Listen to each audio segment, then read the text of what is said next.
Coucou mes amours, bienvenue dans les chroniques de Malaika. Ok.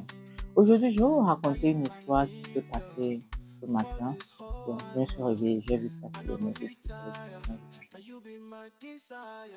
Cette histoire s'est passée ici à Port Harcourt, au Nigeria. Vous voyez, lorsque je vous dis les séries de Monsieur Aloy, c'est les réalités qui se passent dans la vie.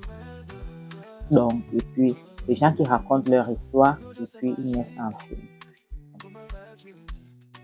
Dans cette histoire, ça s'est passé. C'est une jeune dame, elle sortait avec un mec, qui était bien, ils étaient heureux. Mais après, il a dit qu'il veut partir en aventure. Et qu'il ne veut pas,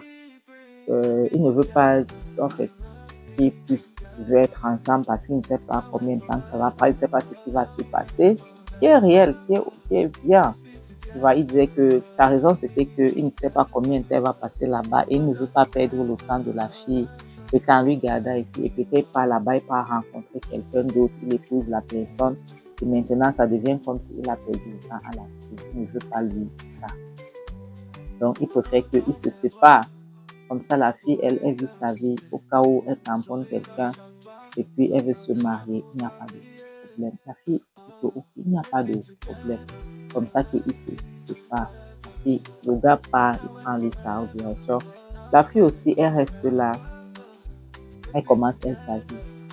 Voilà donc, cette fille, elle est là. Quelques mois plus tard, elle rencontre un jeune homme.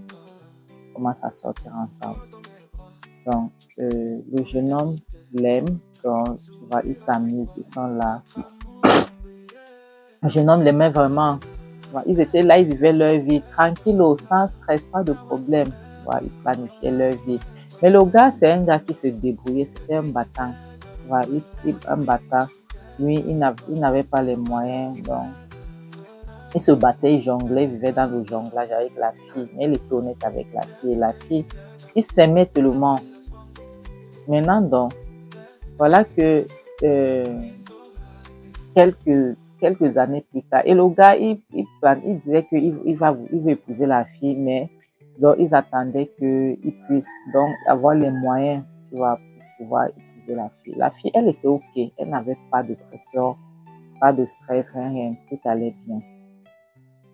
Voilà donc, quelques temps plus tard, le gars revient. Le gars qui était en bain, il revient. Il se rend compte que la fille est toujours là, la fille est célibataire. Ok. Et il essaye de prendre contact avec la fille, il cherche son numéro. Je ne sais pas qui lui a dit que la fille était célibataire. Il cherche son numéro. Il trouve. Il contacte la fille. Il dit à la fille qu'il veut vraiment épouser la fille, blablabla, machin, qu'il aime la fille. La fille lui dit que je suis désolée, je ne peux pas t'épouser parce que j'ai un copain, tu vois, je sors avec quelqu'un, donc je ne peux pas être avec toi. Et moi, j'aime mon copain. Le gars la supplie, le gars dit tout, la fille dit non. Moi, j'aime ma vie que j'aime, tu vois. C'est bien pour moi et j'apprécie ça. J'aime mon gars, nous sommes bien, tu vois. Le gars dit, mais j'étais là avant, tu sais, rien n'a changé, je t'aime toujours. La fille dit, oui, il n'y a pas de problème, mais toi, tu es parti en Europe, tu vois, en aventure et beaucoup de choses ont changé. Tu vois, moi, j'aime maintenant ce garçon et il est bien, tu vois, il me traite bien, il ne m'a rien fait. Je ne peux pas me lever comme ça, j'arrête la relation parce que tu es revenu pour m'épouser. Souviens-toi, avant que tu ne partes d'ici, on s'est séparés. Entre nous, c'était fini. Donc, je ne peux pas. Le gars dit non. Le gars essaye, il insiste. La fille dit niet. Je ne peux pas, je suis désolée. La fille refuse catégoriquement. Elle ne veut pas. Le gars insiste. La fille dit non, je ne peux pas. Donc, je dois respecter l'homme avec qui je suis. Pas parce que tu es parti en Europe, tu es revenu avec l'argent et que je dois. Oui, il n'a pas l'argent, il se bat. Mais je l'aime. Tu vois, nous nous battons ensemble. Et nous sommes ensemble depuis que tu es parti. Tu es parti, ça fait 6 mois, je l'ai rencontré, jusqu'aujourd'hui, nous sommes ensemble. Il m'a toujours bien traité, il m'a toujours respecté, il m'aime, tu vois. Donc, je ne peux pas, du coup, je le laisse comme ça. Pourquoi? Non, je ne peux pas, je suis désolée. Le gars insiste, la fille refuse. Il fait des rendez-vous sur rendez-vous, il essaie, il insiste, la fille dit non, je ne veux pas. Comme le gars dit voir qu'il a trop insisté et la fille refuse. Voilà comme ça que le gars a sa grosse bagnole, sa Range Rover, il avait acheté ici. Il conduit pas chez la fille. C'est dans sa famille. Il va se présenter. On se connaissait déjà. La maman de la fille était contente de le voir. Les parents de la fille étaient contents. Et il dit que il les apporte les cadeaux, il les ramène les cadeaux. Donc, tu vois, c'était, tu vois, pour montrer qu'il est là, machin. Après, il dit qu'il est venu comme ça pour demander la main de la fille. Mais la fille est en train de lui raconter ce qu'il ne comprend pas. Ils savent très bien à quel point il aimait leur fille avant de partir en aventure. Il est revenu voir que sa femme, il commence à dire que sa femme vit déjà avec quelqu'un d'autre. Il ne se fâche pas, mais il veut la reprendre, il veut qu'il recommande les choses, il veut l'épouser, il ne veut pas sortir avec, il veut l'épouser. Mais la fille refuse, il ne comprend pas pourquoi. Ma mamie, les parents n'ont même pas cherché à comprendre que le gars là est parti, ça fait plus de 5 ans. Le gars là, ils ne savent plus qui est cet homme là devant eux. Oui, ils ne savent plus le comportement, comment l'Europe, si ça lui a changé en bien ou en mal. Parce que la vie, chaque jour, la personne que tu étais hier n'est plus la personne que tu es aujourd'hui. Ce qui est sûr, c'est ça. Parce qu'il y a les choses qui t'ont arrivé hier, que tu as appris certaines leçons par rapport à ça. Que ça soit en bon, que ça soit en mauvais. Tu comprends? Voilà donc. Les parents disent que non, que le gars doit se calmer. Ils vont essayer d'arranger ça. Quand même, c'est lui qui était là avant. En plus, le gars aussi qui est là, il n'a rien apporté. Oui, il a fait ses intentions. Il a parlé de ses intentions, mais jusqu'à présent, jusqu'à preuve du contraire, rien. Donc, la fille est toujours libre pour épouser qui? La première personne qui se présente. Maman, je sais en tant que si la pression avait un nom, ça devait être les parents de la fille là. Ça la mettre la pression. Pression sur pression, pression sur pression. La fille dit que non, je ne peux pas. Comprenez bien que le gars c'est parti depuis front. Moi, je suis ici aujourd'hui avec mon gars. Comment est-ce que vous voulez que je le laisse? Nous avons les projets. Quels projets? Les projets qui ne se réalisent pas. La fille dit, chaque chose a son temps. Ça viendra. La fille n'était pas, elle, matérialiste, sincèrement. Cette fille n'était pas matérialiste. Elle dit à ses parents que non, moi j'aime mon gars, je vais rester avec mon gars. Je ne peux pas laisser mon gars parce qu'il n'a pas pour aller suivre l'autre gars juste parce qu'il est rentré de l'Europe. Je suis désolée, je ne peux pas le faire. Ses parents commencent à mettre donc le genre de pression que si tu n'es pas Malaika, tu ne peux pas t'en sortir.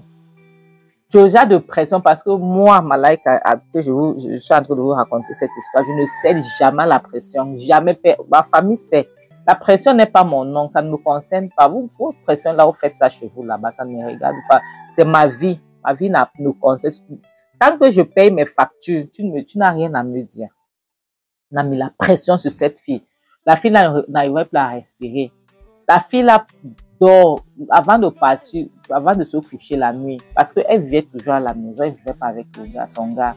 Avant de se coucher la nuit, c'est les problèmes. Au réveil au petit matin, c'est les problèmes. C'est les problèmes. Jusqu'à ses parents commencent à dire qu'ils vont la renier si elle n'épouse pas le gars là, parce que donc ça veut dire qu'elle adore la souffrance. Elle veut le mettre dans la souffrance. Elle ne veut pas qu'il puisse profiter avant de bailler. Elle ne veut pas ça.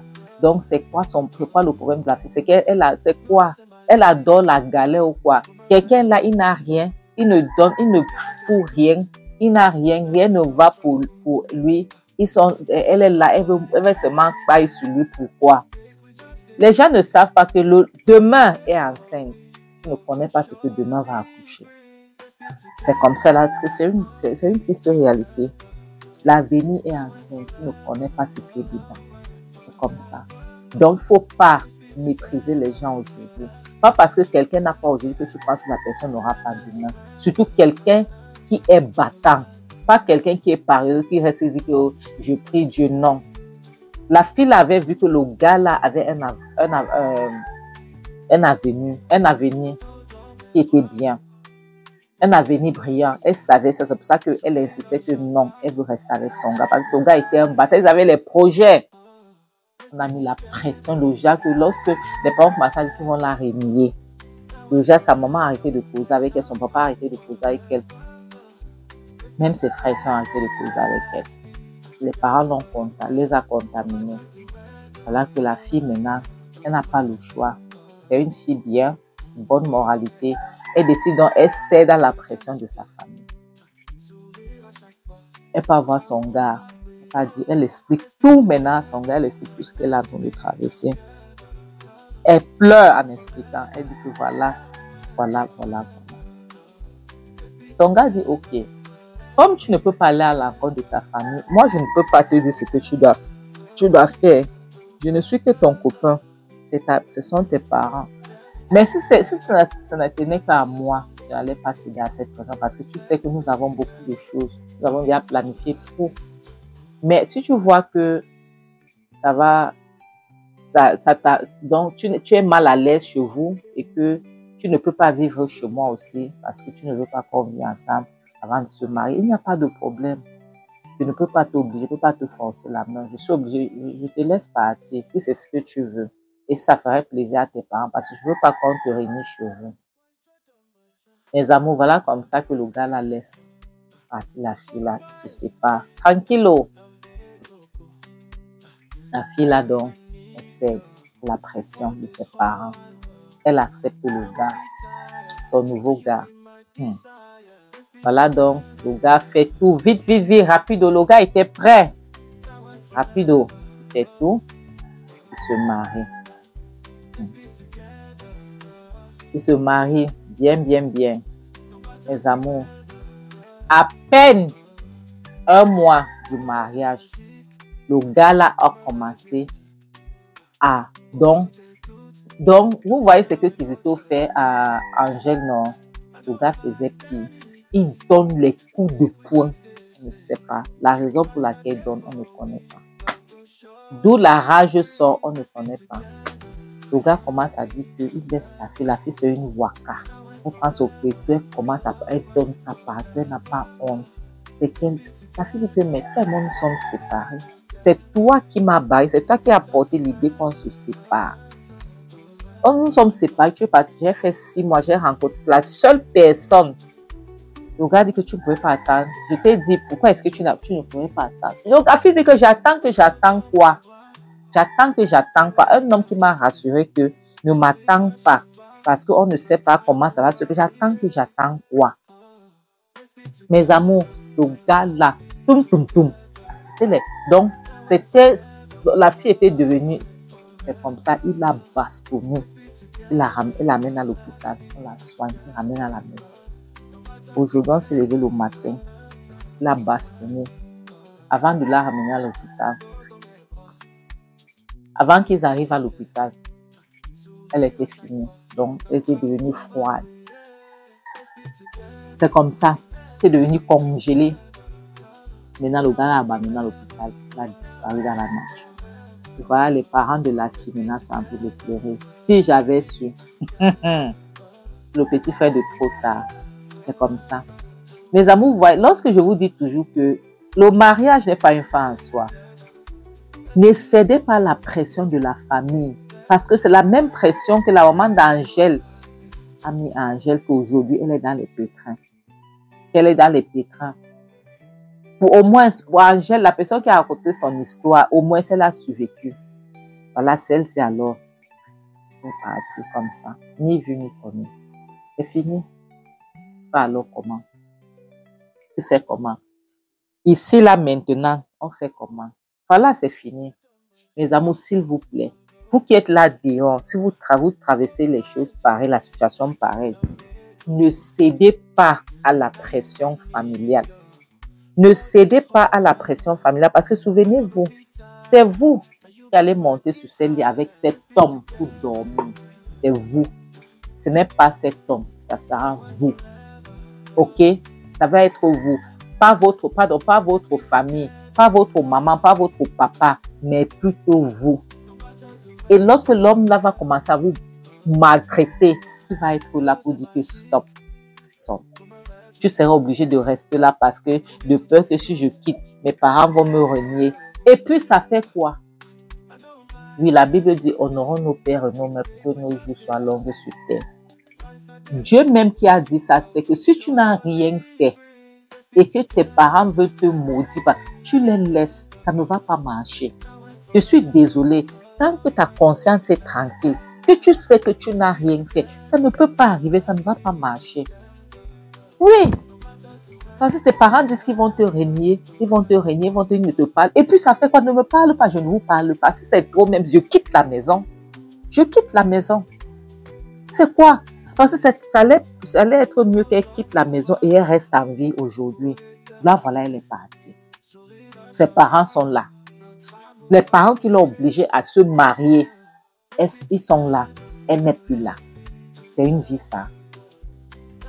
Mes amours, c'est une vie, ça. Nous devons faire très attention ici dehors. Nous devons faire très attention ici dehors. Vaut mieux être seul que d'être mal accompagné. C'est comme ça. Pourquoi tu vas être mal accompagné? Et pourtant, si tu es seul, tu es bien. Battez-vous, pardon, mes chéris, mes amours, les femmes. Battons-nous pour qu'on puisse avoir le choix de choisir nos partenaires, pour qu'on ne nous impose pas nos partenaires. Parce que ça arrive qu'on t'impose un partenaire lorsque tu es là, tu ne veux pas te battre, tu veux qu'un homme puisse, tu cherches, parce qu'il y a les filles ici dehors qui cherchent les hommes qui vont changer leur vie. Oui. Lorsque tu es là, tu cherches l'homme qui va changer ta vie. C'est ce que tu vas tamponner. Mais malheureusement, cette fille, elle n'a même pas cherché l'homme qui va changer sa vie. Cette fille était là. Elle voulait, vivre avec son gars. Elle voulait vivre avec son gars. Elle voulait vivre l'amour avec son gars. Mais malheureusement, des choses comme ça sont arrivées. Bon, ce n'est même pas ce qu'elle voulait faire. Et ça fait mal. Ça fait très mal. Ça fait très mal. Là, voilà, elle est partie. Qu'est-ce qui va se passer? Les amis, c'est ici qu'on va s'arrêter. Merci beaucoup de m'avoir suivi. Okay? Mais comme je vous dis toujours, mieux vaut être seul que d'être mal accompagné. Bon entendez. Je vous aime.